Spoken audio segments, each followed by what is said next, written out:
Une vie, petite. Je me suis senti vieux peu après ma naissance. Les autres se battaient, désiraient, soupiraient.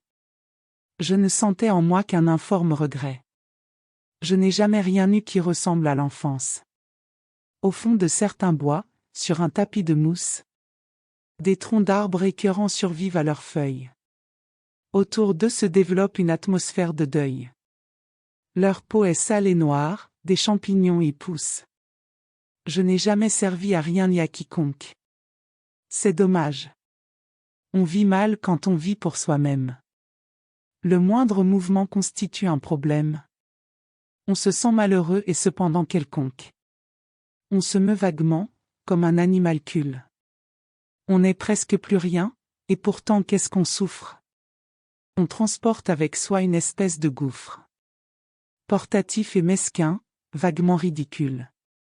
On ne croit plus vraiment que la mort soit funeste. Surtout pour le principe, de temps en temps, on rit.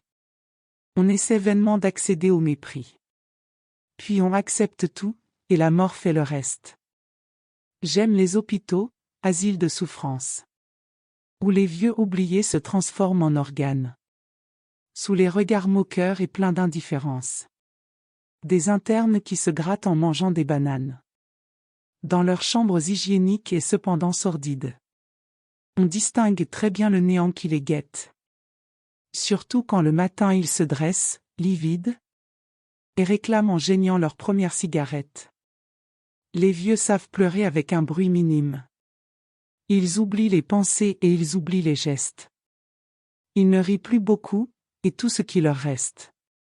Au bout de quelques mois, avant la phase ultime, ce sont quelques paroles, presque toujours les mêmes. Merci, je n'ai pas faim, mon fils viendra dimanche. Je sens mes intestins, mon fils viendra quand même. Et le fils n'est pas là, et leurs mains presque blanches. Tant de cœurs ont battu, déjà, sur cette terre.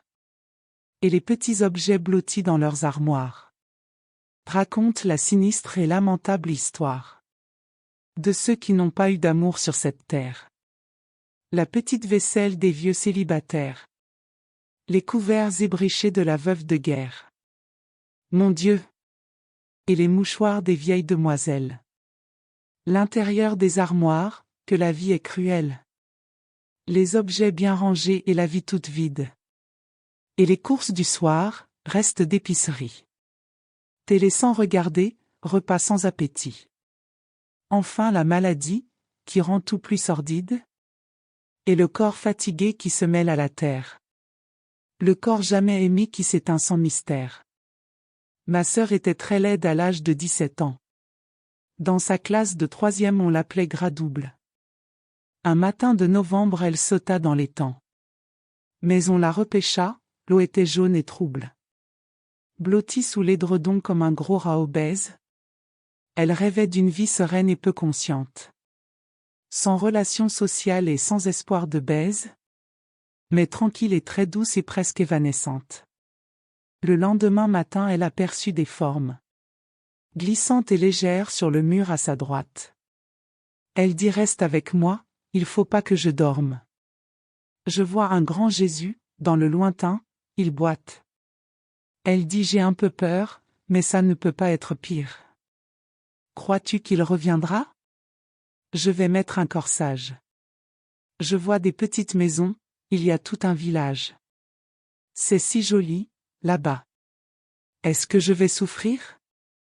La mort est difficile pour les vieilles dames trop riches. Entourées de belles filles qui les appellent « ma biche », pressent un mouchoir de lin sur leurs yeux magnifiques, évaluent les tableaux et les meubles antiques.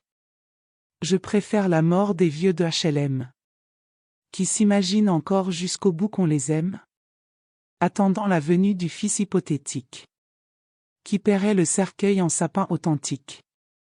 Les vieilles dames trop riches finissent au cimetière, entourées de cyprès et d'arbustes en plastique. C'est une promenade pour les sexagénaires. Les cyprès sentent bon et chassent les moustiques.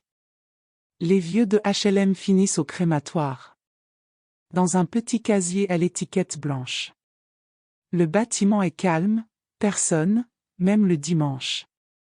Ne dérange le sommeil du très vieux gardien noir.